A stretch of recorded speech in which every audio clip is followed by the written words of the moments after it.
Քահանայի շուրթերը պիտի պահեն գիտությունը և նրա բերանից պիտի փնտրվի օրենքը, քանի որ նա ամենակալ Տիրոջ պատգամաբերն է։ Արդ 4 պատճառով պետք է պահել գիտությունը։ Նախ, քանզի Աստծո սպասավորն է, որի պատճառով և կոչվում է պատգամաբեր, իսկ Աստծո սպասավորները պետք է իմաստուն լինեն, որպեսզի կարողանան սպասավորել ըստ Աստծո կամքի, ինչպես ասում է Սողոմոնը. թագավորի համար ընդունելի է իմաստուն սպասավորը։ Երկրորդ, քանզի քահանան միջնորդ է Աստծո և մարդկանց միջև, ուստի պետք է, որ գիտուն և իմաստուն լինի, որպեսզի ըստ Աստծո կամքի միջնորդություն անի։ Երրորդ, քանզի մարգարեն ասում է. ով պատվականի միջից դուրս է հանում անարգը, պիտի կոչվի Աստծո բերան։ Ուստի պետք է հույժհմուտ լինի իմաստությանը, որպեսզի կարողանա ճարտար թովիչի պես հանել մեղքերը մեղանչածի սրտից, որպեսզի լինի Աստծո բերան։ Չորրորդ, քանզի մարդկանց անհայտ և ծածուկ մեղքերի գործերը հայտնելու վայր է, ուստի խոստովանահայրը պետք է պահի գիտությունը, որպեսզի կարողանա ճանաչել զանազան մեղքերը և անսխալ կերպով բժշկել մեղանչած մեղավորի հոգին։ Դրա համար հպանցիկ կերպով ցույց տանք խոստովանահայրության գիտության եղանակը, որպեսզի խոստովանահայրը պահի այս փրկալից գիտությունը, ինչպես ասում է մարգարեն, և իմաստությամբ փրկի իր և շատերի հոգիները։ Նախ և առաջ, քանզի խոստովանահայրը, որը հոգևոր բժիշկ է, պետք է գիտուն լինի և պատրաստ համարձակվելու խոստովանություն ընդունել, ապա թե ոչ շատերին կսպանի։ Քանզի երբ չի կարողանում ճանաչել զանազան մեղքերը, նաև չի կարողանում գտնել դրանց դեղը, իսկ եթե դեղ է դնում, բուժիչը չի դնում, ինչպես մեկը հպարտություն ունենա և խոստովանի և կամ բարկություն, իսկ նա լուծ դնի, թե կերակրից հեռու պահիր քեզ, սա հպարտությունն ու բարկությունը բուժող դեղ չէ, քանզի հպարտության դեղը խոնարհությունն է և բարկությանը համբերությունը, իսկ կերակուրներից հեռու մնալը որդորամոլության և բղջախոհության դեղ է։ Երկրորդ,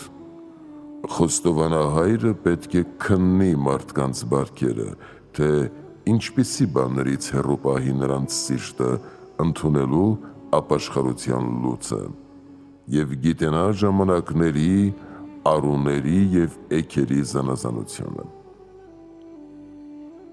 Քանզի խոստովանավորդիների վրա այլ տեսակի կարգեր պետք է դնել նեղության ժամանակ և այլ տեսակի խաղաղության, այլ տեսակի նեղյալ աղքատների և այլ տեսակի փափկացած հարուստների վրա, այլ տեսակի կարգ պետք է դնել սկզբում, երբ նոր է սկսել մեղքը, և այլ տեսակի միջնամասում, երբ մեկը սովորություն է դարձրել մեղքը, այլ տեսակի երիտասարդին և այլ տեսակի ծերին, այլ տեսակի տղամարդուն և այլ տեսակի կնոջը,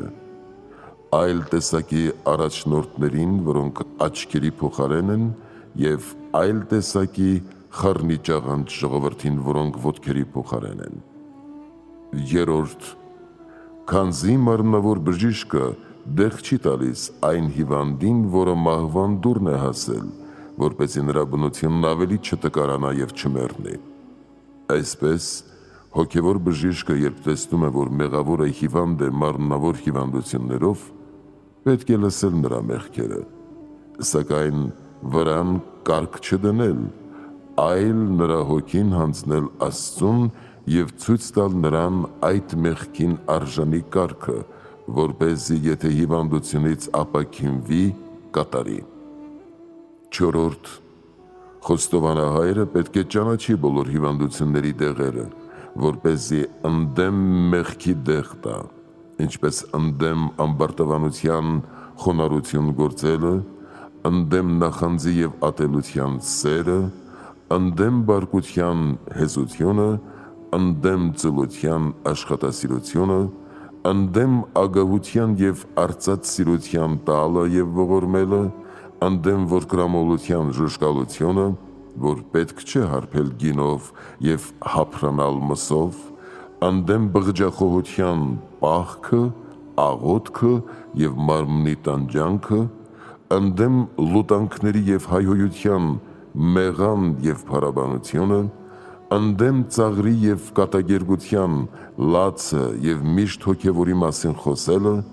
ընդդեմ բամբասանքի լռությունը, նույնպես և մյուս մեղքերինը կարգն ըստ հիվանդության չափի է, այսինքն ներելի մեղքերին սակավ կարգ է դնում, իսկ մահացու մեղքերին ծանր։ Մեղքի այն հիվանդությանը, որ վաղուց է 10 կամ 20 տարի մնացել է նույն մեղքի մեջ, պետք է ծանրագույն կարգ դնել, իսկ այն, որ նոր է ընկել մեղքի մեջ, թեթևագույն։ 5. Պետք է գիտենալ, թե մեղքի հիվանդությունը բաղադրյալ է, թե պարզ, այսինքն, եթե բազմատեսակ մեղքեր է գործել, դեղերն էլ պետք է զանազան լինեն, ինչպես պահքը, աղոթքը, ողորմությունը և ապաշխարության մյուս տեսակները։ Իսկ եթե մեղքը պարզ է, ապաշխարությունը նույնպես պարզ պետք է լինի, ինչպես եթե ուրբաթ օրը կերել է չարտոնվածը, բայց որևէ այլ բան չի գործել, ապա ըստ կարողության, որքան որ կարողանա, թող հանձն առնի ուրբաթ օրերը հաց ու ջուր ճաշակել, իսկ եթե պարզ մեղքի դեղը բաղադրյալ լինի, առավել բարի է։ 6. Եթե քահանան խոստովանադրամ վերցնի, դեմ է Սուրբ եկեղեցուն և սիմոնական ախտ է, ուստի պետք չէ վաճառել Սուրբ Հոգու շնորհները, որովհետև կանոններով փակված է, քանզի Քրիստոս այսպես է ասում, թե ձրից ստացաք, ձրի էլ տվեք։ 7. Քանզի քահանան պարտավոր է չհայտնել խոստովանությունը, եթե նույնիսկ կտոր անեն նրան, որովհետև շատերը վախենում են և այլևս չեն խոստովանում, և այդպես մեռնում են ու գնում դժոխք։ Նրանց արյունն Աստված այդպիսի քահանաներից է պահանջում, որոնք հայտնում են խոստովանությունը։ Քանզի քահանայի սիրտը որպես կողպված արկղ է, պետք է այնպես պահել, որ արկղը կոտրվի, բայց կողպեքը չբացվի։ 8. Հոգևոր բժիշկը պարտավոր է, եթե խոստովանողը մեղքը թաքցրել է սրտում, խոստովանության դեղ տալ նրան բազում խրատներով, որը նրա սրտից դուրս է հանում հոգու հիվանդությունը բերանով և խոստովանելով։ 9. Եթե մեկը մեղքով կարծրացել ու քարացել է, պետք է նրան խոստովանությամբ եփել և փափկացնել Աստծո ողորմության հույսով և ասել. «Մի վախեցիր, որքան էլ շատ մեղք ունենաս, երբ ամբողջը ճշմարտապես ասես և չծածկես ամոթի կամ վախի պատճառով, այն ինչպես կրակի մի կայծ, որ օվկիանոսն են նետում, նույն պահին հանգչում է, քանզի ծովն անչափ է, իսկ կայծը չափավոր»։ Այսպես Աստծո ողորմությունն անչափ է, իսկ քո մեղքերի բազմությունը չափավոր։ Երբ քահանայի առջև ճշմարիտ խոստովանության միջոցով գցես Աստծո ողորմության ծովը, այն իսկույն կհանգչի, ինչպես կրակի մի կայծ։ 10. Եթե մեկը հոգևոր փորկապություն ունի, որ չի կամենում իրենից դուրս մղել մեղքերը, նրան պետք է արտամղող դեղ տալ, այսինքն զարհուրեցնել նրան դժոխքի տանջանքներով, ասելով. «Մեղավորների հուրն անշեջ է և որդն անքուն, ինչպես ասում է Եսային։ Քանզի հավերժ է կսկիծը, անսահման է չարչարանքը, անբժշկելի է ցավը, անարձակելի է կապը, անազատելի է բանտը, անմխիթարելի է սուքը, անփարատելի է խավարը։ Այս լսելով փորը կարձակվի և կհայտնի իր բոլոր անօրենությունները։ 11. Տես, որ եթե զգայարանը զբաղման մեջ է, այսինքն աչքը անպատկառ նայելու, ականջը չարը լսելու, բերանը դատարկաբանության, նույնպես և մյուսները պետք է այնպիսի դեղ տալ, որը կապում է, այսինքն Աստծո դատաստանի երկյուղով, որպեսզի չմնա մեղսալից զբաղման մեջ, քանզի սաստիկ ահ է լինելու դատաստանի ժամանակ, ինչպես ասում է Առակաց գիրքը, եթե արդարը հազիվ է փրկվում, ուր կմնան ամբարիշտն ու մեղավորը։ Իսկ Պողոսն ասում է. հույժ ահավոր է ընկնել Տիրոջ ձեռքը, քանզի ամեն դատարկ խոսքի դիմաց հաշիվ պիտի պահանջվի, և անպատկառ նայելու դիմաց շնության և պոռնկության հաշիվ պիտի պահանջվի, նույնպես և մյուս մեղքերի։ 12. Քանզի եթե մեկը հիվանդացել է մեղքով, պետք է ապաշխարությամբ առողջացնի, և երբ առողջացած և հոգով զորացած լինի, պետք է նրան դեղ տալ, որը պահում է առողջությունը։ Եվ ինչպես նրանք, ովքեր կամենում են պահել մարմնի առողջությունը, գնում են բաղնիք, տեսակ մածուկներ են գործածում, օծվում և պահում են առողջությունը։ Այսպես պետք է հոգևոր առողջությունը պահել բաղնիքով, այսինքն արտասուքի ջրով, և գործածել խոստովանության մածուկը, որ պահում է հոգևոր առողջությունը։ 13.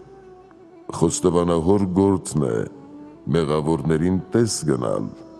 և հարցնել նրանց հոգու հիվանդության մասին, մխիթարել և զորացնել նրանց փրկության հույսով, քանզի եթե հուսահատված է լինում, ապաշխարությունը չի կարող քավել նրա մեղքը։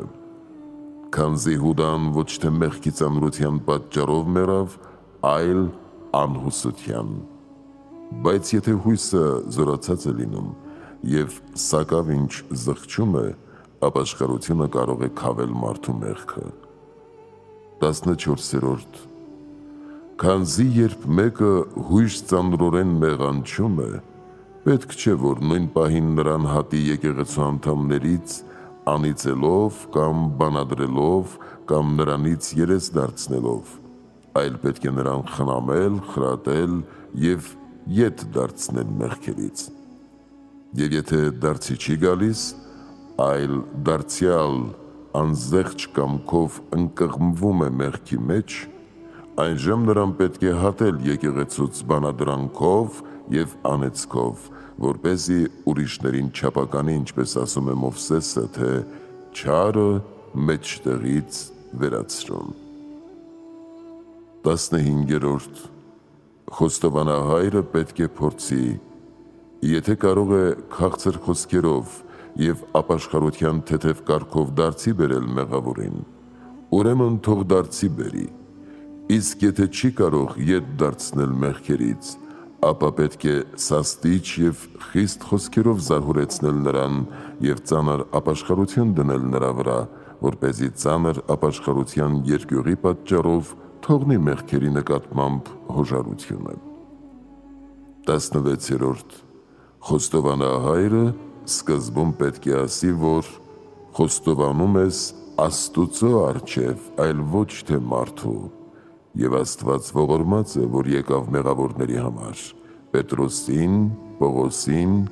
Մարիամ Մագդաղենացուն և այլ մեղավորների ողորմեց Աստված, երբ զղջացին, քեզ կողորմի այն ժամ, երբ ճշմարտապես խոստովանես։ Իսկ եթե այս քաղցր դեղով խոցը չբացվի, այնժամ պետք է նշտարիկով և կամ շիկացած երկաթով պատռել, այսինքն ահազդու և զարհուրեցուցիչ խոսքերով և տանջանքների երկյուղով նրան զարհուրեցնել, որպեսզի դրա համար ետ դառնա մեղքերից և զղջա։ 17. Պետք է գիտենալ, որ եթե մեկը բազում մեղքեր գործած լինի եւ շատերին դրդած լինի դեպի մեղքը եւ կորստյան մատնած լինի շատ հոգիներ, կամ չար օրինակ տալով, կամ չար խրատ եւ կամ լինելով առաջնորդ ծուլանայիր գործում, նրան բավական չէ միայն զղջալ եւ խոստովանել նրանց համար, ում գցել է մեղքի մեջ, եւ բազմաթիվ հոգիների համար, որոնց կորստյան է մատնել, քանզի Աստված նրանց պահանջում է նրա ձեռքից։ Այստեղ հարց է ծագում. ինչ կարգ պետք է դնի խոստովանահայրն այդպիսինի վրա,